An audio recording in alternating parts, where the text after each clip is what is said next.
The scream tore through the silence of the night like a sharp blade. Sarah woke up startled, her heart pounding against her chest. This time it wasn't her nightmare. The sound came from the room next door where Tommy slept. Or should have been sleeping. It was 3 in the morning on her first shift at the mansion when she discovered that not all silence means peace. 12 hours earlier, Sarah had crossed the gates of the property, carrying far more than her nurse's bag. At 26 years old, she knew all too well the weight of family secrets. The scars on her wrists, hidden beneath the long sleeves of her uniform, were silent witnesses to her own battle against the demons of the past. Now, standing before the imposing Victorian mansion, something inside her resonated with an unsettling certainty. She was about to step into a familiar darkness. Tommy needs special care, Elizabeth, his stepmother, had explained earlier that day. Her green eyes, cold as polished jade, studied Sarah with a disconcerting intensity. Since the incident with Catherine, his mother, he hasn't been the same. The way her long, pale fingers drummed on the mahogany table betrayed her apparent composure. The medical file in her hands told a clinical story impossible to ignore. A 12-year-old boy, practically in a vegetative state with no conclusive diagnosis. Sarah glanced at the photograph hanging on the office wall, a dark-haired woman embracing a smiling boy. The picture was crooked, as if someone had tried to remove it but stopped halfway. Catherine is in a specialized clinic, Elizabeth cut off her question before Sarah could even form it. It was best for everyone, especially for Tommy. The boy's room on the second floor was a study in shades of blue and shadows. Tommy lay motionless on the king-sized bed, his frail body almost disappearing into the Egyptian cotton sheets. His eyes, though open, seemed fixed on a distant point only he could see. While checking his vitals, something caught Sarah's attention. The bottle of medication on the bedside table contained a dosage that made her stomach churn.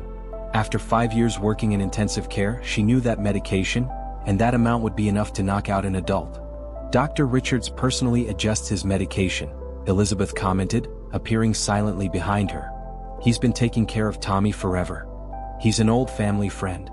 That first night, while unpacking her belongings in the adjacent room, Sarah found something that would change everything.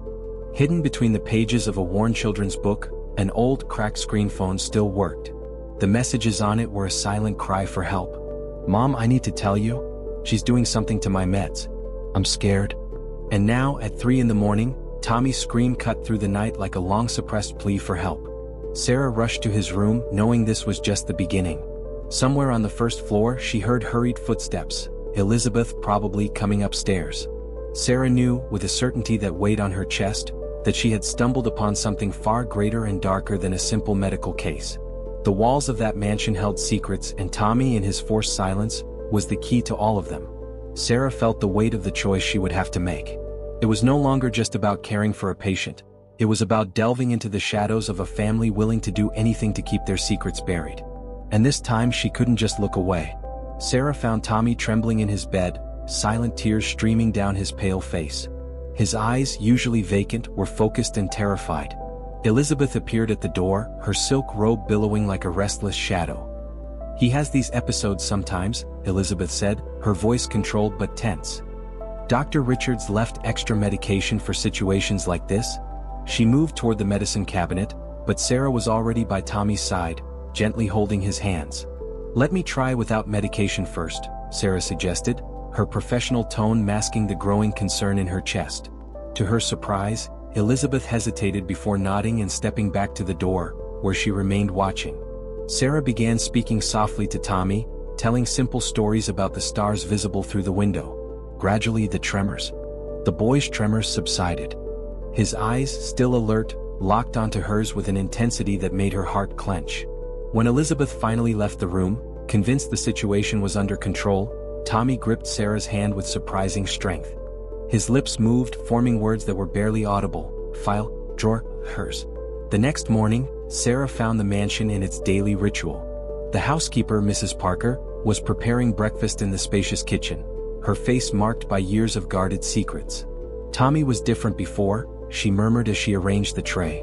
Always laughing, running through the halls. Catherine, his mother. She was pure light. Sarah noticed how the housekeeper's voice trembled at the mention of Catherine. "What happened to her?" she asked softly, helping organize the cutlery. Mrs. Parker glanced nervously at the door. "They say she had a breakdown. But Catherine was the strongest person I've ever known. She was investigating something, always taking notes. The housekeeper stopped abruptly as footsteps approached. During her morning rounds, Sarah observed Elizabeth in her office, arranging papers with surgical precision. Through the slightly open door, she saw Elizabeth placing documents into a specific drawer, locking it with a small key that hung around her neck. The day unfolded in an apparently normal routine, but Sarah could feel the growing tension beneath the mansion's polished surface. In the afternoon, while Tommy underwent his physiotherapy, she noticed how he followed Elizabeth with his eyes whenever she passed by the door, not with his usual vacant stare, but with a conscious, palpable fear. At night, after everyone had retired, Sarah remained awake, replaying the day's events in her mind. The found phone, Tommy's whispered words, the fear in his eyes. Everything pointed to a deeper mystery than she had initially imagined. In the dim light of her room, Sarah pulled a small journal from her bag. Within its pages, she began documenting her observations. Medication schedules, suspicious behaviors, fragmented conversations. Every detail could prove important. A sudden noise in the hallway made her freeze. Soft footsteps approached her room, paused for a moment, and then continued down the corridor. Sarah held her breath until the sounds completely faded. That night, lying in her bed but fully alert, Sarah thought about her own story. Years ago, she too had been a frightened girl, silenced by circumstances beyond her control. Someone had reached out to help her. Now, it was her turn to do the same for Tommy. The moon cast restless shadows through the curtains as Sarah made her decision. Tomorrow somehow she would need to access that locked drawer. The answers she sought, and that Tommy desperately needed, were hidden there, locked away with all the other secrets of that family. The opportunity came during lunch, when Elizabeth left for a meeting with Dr. Richards. Sarah waited until the car disappeared through the main gates, her heart pounding in her chest. Moving silently, she headed to the office, Tommy's whispered words guiding her every step. The locked drawer held a thick folder filled with medical documents. Sarah's hands trembled as she flipped through the pages. Reports, tests, prescriptions, all telling a story that made her blood run cold. The medication dosages had gradually increased over the months, far beyond what was necessary or safe for a child. Among the papers, Sarah found a journal in Catherine's delicate handwriting. The pages contained detailed notes about changes in Tommy's behavior, her suspicions about the medication, and finally, a disturbing discovery. Elizabeth had been manipulating the medical prescriptions. "I've noticed that Tommy is becoming more and more lethargic," Catherine had written. "When I question Elizabeth about the medications, she deflects. Dr. Richards seems to be under her influence. I need to protect my son." The last entry in the journal, dated the week before Catherine's hospitalization, made Sarah sit down, stunned. "I found proof. Elizabeth is using Tommy's trust fund money. As long as he remains sick, she keeps control. Tomorrow I will confront her." Mrs. Parker found Sarah still in the office, her pale face reflecting the horror of the discoveries. "I knew," the housekeeper whispered, softly closing the door. "Catherine tried to tell me, but I was afraid to believe." "Why didn't anyone do anything?" Sarah asked, her voice trembling with indignation. "Elizabeth has powerful connections," Mrs. Parker explained, nervously twisting her apron. "Dr. Richards is just one of them. After Catherine was admitted, no one dared question anything." A noise in the hallway made both women freeze. Sarah quickly hid the documents, her heart pounding. But it was just Tommy who had crawled to the door, his eyes more lucid than usual. "My mom," he managed to say, his voice hoarse from disuse. She knew. Sarah kneeled beside him, holding his trembling hands. "I'll help you, Tommy. I promise." That afternoon, while helping Tommy with his physiotherapy exercises, Sarah noticed how his movements were more steady when his medication doses were reduced. She began documenting every change, every moment of lucidity, creating her own detailed record.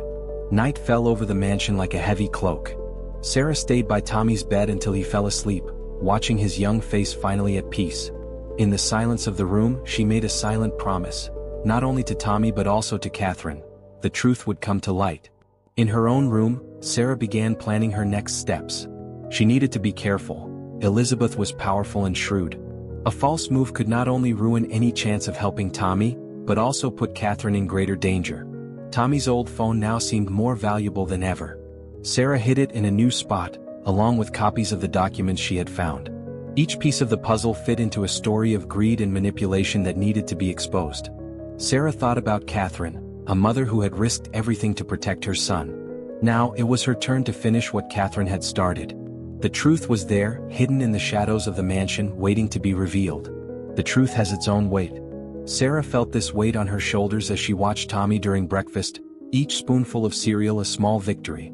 She had discreetly reduced his medication doses in recent days, and the changes were visible. His eyes clearer, his movements more steady. "You remind me of her," Tommy whispered when they were alone, his voice weak but determined. "My mom always sang to me before bed." His words, though simple, carried years of repressed longing. Sarah held his small, cold hand, feeling in that touch all the injustice he had suffered. "Tell me more about her," she asked gently, knowing that every shared memory was an act of trust. "She had a garden," Tommy continued, his eyes lighting up with the memory. "Yellow roses were her favorite. Elizabeth had them all pulled out after." His voice faltered, the words lost in painful silence. Mrs. Parker found Sarah later in the kitchen, preparing tea. The housekeeper carefully closed the door before speaking. "Catherine went 3 days without sleep before she was taken," she revealed, her voice trembling. "She was gathering evidence, making calls. Then one morning the doctors arrived. Elizabeth said she had tried to." Mrs. Parker covered her mouth with her hands, unable to continue. Sarah felt her heart tighten. "I need to see Catherine," she decided. "Where is she hospitalized?" "Pine Grove Clinic," Mrs. Parker replied, nervously glancing at the door. "But Elizabeth is the only one authorized to visit her. And she never will." That afternoon, while helping Tommy with his physiotherapy, Sarah noticed Elizabeth watching them from the hallway, her calculating gaze assessing every movement. There was something predatory in her posture, as if she felt her control slipping away. "Dr. Richards will be here tomorrow for an evaluation," Elizabeth announced during dinner, her eyes fixed on Sarah. "He's concerned about some changes in Tommy's behavior." Sarah kept her face neutral, but her heart raced. She knew her time was running out. That night, in her room, she retrieved the old phone from its hiding place and reread Tommy's messages to his mother. Each word was a cry for help that had been ignored for far too long. A soft knock on her door startled her. It was Tommy, trembling in his oversized pajamas. "I had a nightmare," he murmured, but his eyes told a different story. "Can I stay here for a while?" Sarah welcomed him, wrapping him in a blanket. Sitting together in the dim light of the room, Tommy began to speak, words he had kept locked away, secrets far too heavy for such a young heart. "Elizabeth started the meds after Dad died," he confessed, his voice barely a whisper. "Mom said I didn't need them, but no one believed her. Then she started investigating, and after that," silent tears streamed down his face. Sarah held him tighter, feeling her own heart break. At that moment, she realized she wasn't just fighting against injustice. She was fighting for the soul of a family torn apart by greed and lies. The moon poured its silver light through the window, bearing witness to a silent promise between a determined nurse and a boy who had lost everything but hope. Tomorrow, Sarah knew, would be the day to act. Dr. Richards was coming, and with him, perhaps her only chance to expose the truth. Dr. Richards' office was a study in mahogany and leather, its calculated elegance mirroring the deceit Sarah now knew lay behind his professional facade. Tommy sat quietly in the chair, far too big for his fragile frame, his eyes searching Sarah's with a mix of fear and trust. "The reports show significant changes in his behavior," Elizabeth remarked, her soft voice masking a veiled threat. "Less drowsy, more present. Would that be a problem?" Sarah asked, keeping her voice steady. "As a nurse, I consider signs of improvement to be a positive thing." Dr. Richards adjusted his gold-rimmed glasses, a condescending smile on his lips. "My dear, you're new here. Tommy has a complex history that requires specific treatment. Like the treatment that drove Catherine to a breakdown?" The words escaped Sarah's lips before she could stop them. The silence that followed was thick as fog. Elizabeth rose slowly, her rigid posture betraying her barely contained fury. "I think we need to have a private conversation, Sarah." But Tommy, surprising everyone, stood up as well. His legs trembled, but his voice was steady. "I don't want the meds anymore. I want my mom." "Is this your influence?" Elizabeth turned to Sarah, dropping her mask of civility. "Filling his head with ideas, meddling with the dosages?" "No," Tommy interrupted, tears streaming down his face. "She only helped me find my voice again." "The voice you tried to silence with pills?" Sarah placed a protective hand on Tommy's shoulder. "The documents I found tell a very different story from the one you've been telling, Elizabeth. About Catherine, about Tommy's money, about everything." Dr. Richards stood abruptly. "Elizabeth, perhaps we should." "Stay where you are," a new voice ordered from the doorway. Mrs. Parker stood there holding her phone.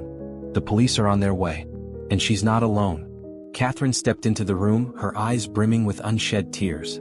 Tommy's cry of joy pierced the air as he ran into his mother's arms, his legs finding strength in the love he had been denied for so long.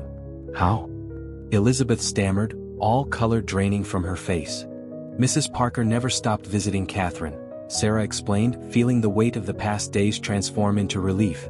"When I showed her the evidence I found, she helped Catherine secure her release. The doctors at the clinic confirmed she never needed to be there." Tommy clung to his mother as if afraid she might disappear again. Catherine held him with equal intensity, years of forced separation dissolving into tears of joy and relief. "It's over," Catherine whispered, running her fingers through her son's hair. "I'm home now." Sarah watched the scene, her heart overflowing with a mix of joy and a tinge of sadness. In just a few days she had become part of this story of pain and redemption. She had helped reunite a family torn apart by greed, giving Tommy not just his mother back but also his stolen childhood. In the backyard garden of the mansion, where Catherine's yellow roses once bloomed, mother and son embraced under the afternoon sun. Tommy rested in Catherine's arms, his face radiating a peace Sarah had never seen before. The transformation was evident, not only in the boy's firmer posture but in the light now shining in his eyes. "You saved more than just my son," Catherine said to Sarah, her soft voice carrying the weight of gratitude. "You gave us our life back." Sarah observed the moment, reflecting on how destinies could shift with small acts of courage. Mrs. Parker approached, carrying a tray with tea and cookies, a simple gesture that now carried the flavor of freedom. "You never lost hope, did you?" Sarah asked the housekeeper, who smiled while pouring tea into delicate cups. "Hope is like those roses Catherine used to plant," Mrs. Parker replied, her eyes glistening with unshed tears. "Even when uprooted, their roots remain, waiting for the right moment to bloom again." At the police station, Elizabeth was facing the consequences of her actions. The evidence was irrefutable: years of falsified documents, manipulated bank accounts, and the testimony of Dr. Richards himself, who chose to cooperate in exchange for leniency. The truth, long buried beneath layers of lies, was finally coming to light. Tommy, little by little, was rediscovering his voice and his strength. Physical therapy sessions became moments of achievement rather than submission. His laughter, once silenced by medication, now filled the mansion's halls. "Do you know what I missed the most?" he asked Sarah one afternoon while practicing exercises in the garden. "Dreaming. The meds didn't let me dream." Catherine devoted every moment to reconnecting with her son, filling the voids left by years of forced separation. Together they began replanting the garden, each yellow rose a promise of a new beginning. "Some scars never fully fade," Catherine shared with Sarah during one of those afternoons in the garden. "But they can make us stronger, more compassionate." Sarah deeply understood those words. Her own scars, long hidden beneath long sleeves, now felt lighter. Helping Tommy and Catherine find their way back to each other had also been her own path to healing. Mrs. Parker, who had silently safeguarded this fractured family for years, now smiled more easily.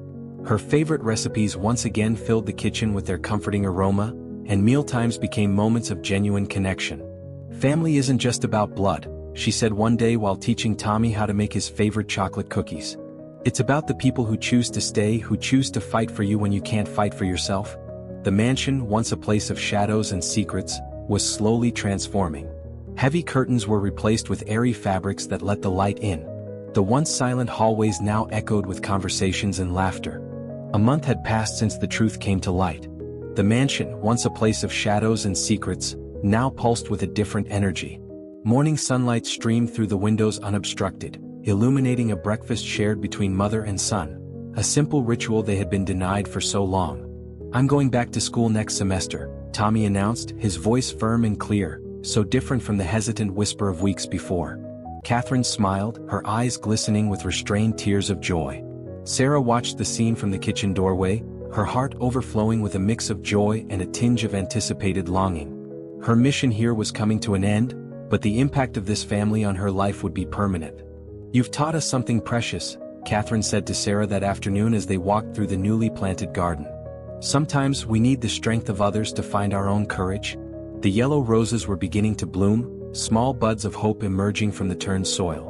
Mrs. Parker had suggested planting daisies and lilies as well, To remind us that beauty comes in many forms, she said, her simple wisdom carrying profound truths. Tommy now spent his afternoons in the garden, reading or simply feeling the sun on his face. His nightmares had lessened, and when they came, he knew he was no longer alone to face them. "You know what I've learned?" he shared with Sarah during one of their final physical therapy sessions. "Being strong doesn't mean not being afraid. It means continuing even when you're scared." The transformation wasn't just physical. Tommy was becoming a 12-year-old boy again, with dreams, fears, and hopes befitting his age. His laughter, once stifled by medication, was now a frequent sound in the mansion's halls. On her last night at the mansion, Sarah found a drawing on her bed, a family under a starry sky, surrounded by yellow roses. In the corner of the page, written in Tommy's still uncertain handwriting, were the words, "Family is who helps us find our voice." Catherine hugged her tightly at their farewell.